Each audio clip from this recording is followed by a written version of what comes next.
آپ صلی اللہ علیہ وسلم کے ارشادات کی روشنی میں ہم نے ان پر عمل کرنا ہے، اور صرف یہی نہیں کہ یہ سمجھ کر کہ یہ اللہ نے حکم دیا ہے تو بس ہم نے کرنا ہے، بلکہ اس کو دل سے تسلیم کرنا ہے، اور جو بھی عمل کرنا ہے وہ اس لیے کرنا ہے کہ اللہ راضی ہو، اس لیے نہیں کرنا کہ ہمیں یہ اللہ کی طرف صرف حکم ہے، بلکہ اللہ کی رضا حاصل کرنے کے لیے جو بھی کام کیا جائے اس سے اللہ تعالیٰ راضی ہوتے ہیں، اور یہی ایمان کا تقاضا ہے۔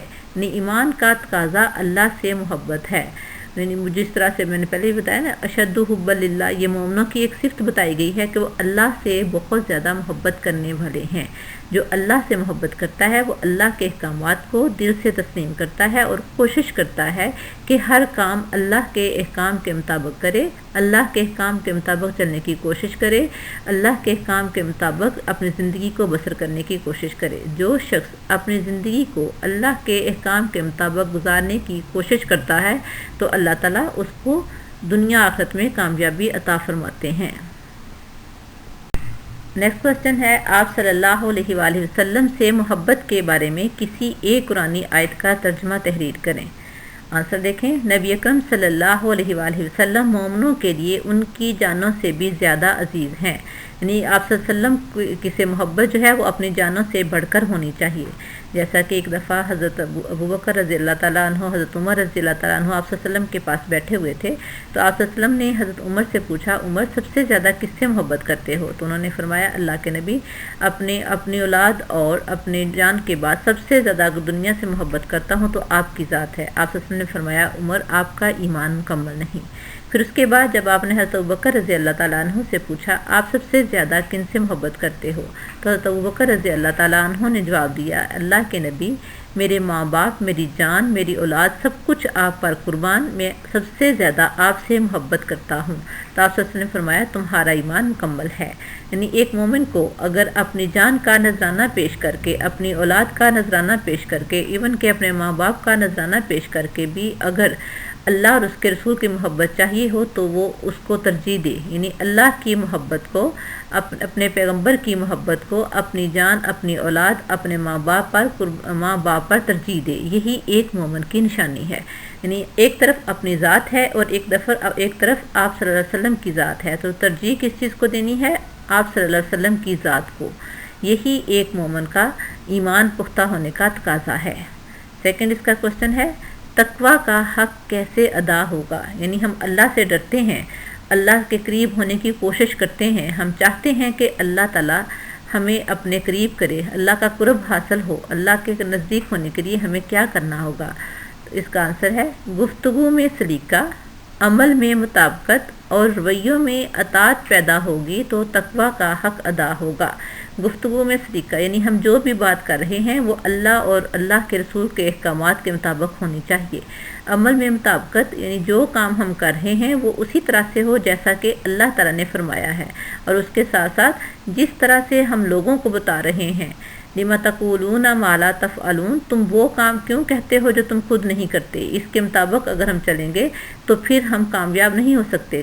چلنا کیسے ہے؟ جو ہم کہتے ہیں وہ ہم کریں بھی، اور رویوں میں اطاعت پیدا ہوگی۔ یعنی صرف یہی نہیں کہ لوگوں کو دکھانے کے لیے ہم اپنے اعمال کو بہتر کریں، بلکہ ضروری یہ ہے کہ ہمارے رویے میں، ہمارے چلنے پھرنے میں، ہمارے اٹھنے بیٹھنے میں، ہمارے ہر عمل سے اللہ اور اس کے رسول کی اگر اطاعت ظاہر ہوگی تو تقوی کا حق ادا ہوگا۔ یعنی تقوی کا حق ادا کرنے کے لیے ہمارا ظاہر، ہمارا باطن، ہر چیز اللہ کے احکامات کے مطابق ہونی چاہیے۔ نیکسٹ کوسچن ہے، آپ صلی اللہ علیہ وآلہ وسلم سے محبت کا کیا تقاضا ہے؟ تو اس کا آنسر دیکھیں، آپ صلی اللہ علیہ وآلہ وسلم سے محبت کا تقاضا ہے۔ اس کے 3 پوائنٹ ہیں۔ نمبر 1، اللہ تعالیٰ اور اس کے رسول صلی اللہ علیہ وآلہ وسلم سے محبت میں کوئی شریک نہ ہو۔ یعنی جس طرح ہم اللہ اور اس کے رسول سے محبت کرتے ہیں اس محبت میں کوئی اور شریک نہ ہو، یعنی اس محبت سے بڑھ کر ہم کسی سے محبت نہ کریں۔ اللہ اور اس کے رسول کے احکامات کے سامنے اگر کسی اور کی بات، کسی اور کا قول آ جاتا ہے تو ہم اس کو ایک سائڈ پہ کریں۔ ہمیں کرنا کیا ہے؟ سب سے پہلے اللہ اور اس کے رسول کی محبت حاصل کرنے کے لیے اس میں کسی کو شریک نہیں کرنا، ہر کام میں، ہر بات میں اللہ اور اس کے رسول کے احکامات کو ترجیح دینی ہے۔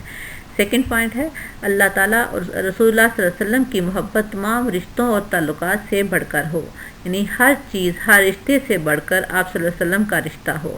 جان کا نذرانہ پیش کرنا پڑے، مال کا نذرانہ پیش کرنا پڑے، کسی بھی چیز کا نذرانہ پیش کرنا پڑے تو وہ دے کر اللہ اور اس کے رسول صلی اللہ علیہ وسلم کی محبت حاصل کرنا ضروری ہے۔ اگر ہم یہ محبت حاصل کر لیتے ہیں تو ہم دنیا اور آخرت میں کامیاب ہو سکتے ہیں، اور اگر ہم کچھ کاموں میں آپ صلی اللہ علیہ وسلم کی بات مان لیں، کچھ اپنی مرضی کے مطابق کر لیں تو ہمارا ایمان مکمل نہیں ہے۔ اسی طرح تیسرا پوائنٹ ہے رسول اللہ صلی اللہ علیہ وسلم سے محبت کا لازمی نتیجہ یہ ہے کہ آپ صلی اللہ علیہ وسلم کے ارشادات کو تمام ذاتی پسند ناپسند پر ترجیح حاصل ہو، یعنی ہمیں کیا چاہیے، ہم نے کیا کرنا ہے، کس طرح سے کوئی بات کرنی ہے، اس میں ہم نے دیکھنا ہے کہ اللہ اور اس کے رسول کا قول کیا ہے۔ اگر ہم اللہ اور اس کے رسول کے قول کے مطابق اپنی زندگی کو گزارتے ہیں تو ہم کامیاب ہیں، اور اللہ کی محبت بھی حاصل ہوگی اور اللہ کے رسول کی محبت بھی حاصل ہوگی۔ لیکن اگر ہم اپنی ذاتی پسند ناپسند کو ترجیح دیں گے، جو مجھے چیز پسند ہے میں وہ کروں اور جو اللہ نے حکم دیا ہے وہ ایک سائڈ پہ کر دوں، تو پھر میری زندگی میں کامیابی نہیں حاصل ہو سکتی، کیونکہ کامیابی حاصل کرنے کے لیے ضروری ہے کہ ہم اطیع اللہ و اطیع الرسول کے پیکر بن جائیں۔ جو کچھ اللہ اور اس کے رسول نے کہا ہے اپنی زندگی میں ہر چیز میں اس کو سب سے آگے اگر کریں گے تو تبھی ہم کامیاب ہو سکتے ہیں، اور یہی آپ صلی اللہ علیہ وسلم سے محبت کا تقاضا ہے۔ نیکسٹ کوسچن ہے محبت الہی کس چیز کا نام ہے، یعنی اللہ سے محبت کس چیز کا نام ہے؟ تو اس کا آنسر دیکھیں، محبت الہی اسوہ رسول صلی اللہ علیہ وآلہ وسلم کی پیروی کا نام ہے، یعنی ہم اللہ کی محبت کس طرح سے حاصل کر سکتے ہیں۔ تو اللہ کی محبت حاصل کرنے کے لیے ضروری ہے کہ ہم اپنے پیارے پیغمبر صلی اللہ علیہ وآلہ وسلم کے احکامات کی پیروی کریں، کیونکہ آپ صلی اللہ علیہ وسلم وہی کہتے ہیں جو آپ کی طرف وحی کی جاتی ہے، ان هو الا وحی یوحی۔ آپ صلی اللہ علیہ وسلم وہی کہتے تھے جو آپ کی طرف وحی کی جاتی تھی، لہٰذا آپ اللہ کے احکامات کی طرف دعوت دیتے تھے، اور بحیثیت مسلم ہر مسلمان کا فرض ہے کہ وہ اطیع اللہ و اطیع رسول کی پیروی کرتے ہوئے آپ صلی اللہ علیہ وسلم کے اقوال کی پیروی کرے۔ جب وہ آپ صلی اللہ علیہ وسلم کے اقوال کی پیروی کرے گا تو اللہ کی محبت خود بخود حاصل ہو جائے گی، جیسا کہ اللہ تعالیٰ نے قرآن پاک میں بھی فرمایا ہے، قل ان کنتم تحبون اللہ، اے محمد صلی اللہ علیہ وسلم ان سے کہہ دو، ان کنتم تحبون اللہ، اگر تم اللہ کی محبت چاہتے ہو، فاتبعونی تو میری پیروی کرو، یحببکم اللہ تو اللہ تم سے خود بخود محبت کرے گا، یعنی آپ صلی اللہ علیہ وسلم کی پیروی کرنے سے اللہ کی محبت حاصل ہوگی۔ نیکسٹ کوسچن ہے اطاعت میں کیا چیز درکار ہے، یعنی اگر ہم اللہ اور اس کے رسول کی فرما برداری کرتے ہیں تو ہمیں کیا چیز چاہیے، درکار میں چاہیے۔ اطاعت میں مکمل خود سپردگی درکار ہوتی ہے، یعنی اگر ہم چاہتے ہیں کہ ہم اللہ اور اس کے رسول کے احکامات کے مطابق چلیں تو اس کے لیے ضروری ہے کہ اس میں مکمل خود سپردگی ہو، یعنی اپنے آپ کو اللہ اور اس کے رسول کے احکامات کے مطابق ڈھالنے کی کوشش کریں مکمل طور پر۔ یہ نہیں کہ کچھ احکامات کو مان لیا کچھ کو چھوڑ دیا، بلکہ ہمیں اپنی زندگی کو اللہ اور اس کے رسول کے احکامات کے مطابق گزارنے کے لیے مکمل طور پر اسلام کے حوالے خود کو کرنا ہوگا۔ نیکسٹ ہے کون سا عمل منافقت کہلاتا ہے؟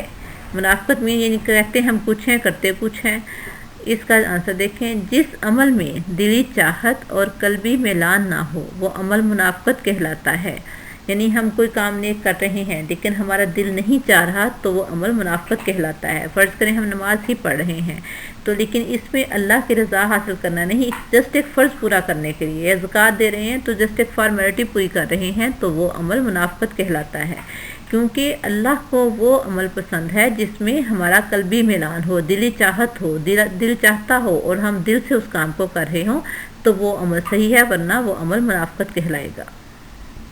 ہمارا نیکسٹ کوسچن ہے ختم نبوت کے بارے میں ایک قرآنی آیت کا ترجمہ تحریر کریں۔ ختم نبوت ہے کیا؟ یعنی نبوت کا وہ سلسلہ جو حضرت آدم علیہ السلام سے شروع ہوا تھا وہ آپ صلی اللہ علیہ وآلہ وسلم پر آ کر ختم ہو گیا ہے۔ آپ صلی اللہ علیہ وسلم کے بعد اب کسی اور نبی آنے کی گنجائش نہیں ہے، یہی ہے عقیدہ ختم نبوت۔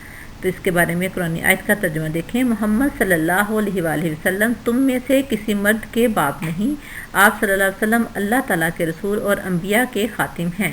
نبوت کا وہ سلسلہ جو حضرت آدم علیہ السلام سے شروع ہوا تھا وہ آپ صلی اللہ علیہ وسلم پر آ کر ختم ہو گیا ہے، اب کسی اور پیغمبر کے آنے کی گنجائش نہیں ہے، آپ خاتم الانبیاء ہیں، نبوت کی مہر کو ختم کرنے والے ہیں۔ نیکسٹ ہے ختم نبوت کے بارے میں کسی ایک حدیث مبارکہ کا ترجمہ تحریر کریں۔ آپ صلی اللہ علیہ وسلم نے فرمایا میں خاتم النبیین ہوں، میرے بعد کوئی نبی نہیں ہوگا۔ یعنی نبوت کا وہ سلسلہ جو آپ حضرت میں نے پہلے ہی بتایا کہ حضرت آدم سے شروع ہوا ہے، وہ آپ پر چونکہ آ کے ختم ہو گیا ہے، تو آپ خود فرما رہے ہیں میں خاتم النبیین ہوں، نبوت کے سلسلے کو ختم کرنے والا ہوں، میرے بعد کوئی نبی نہیں ہوگا۔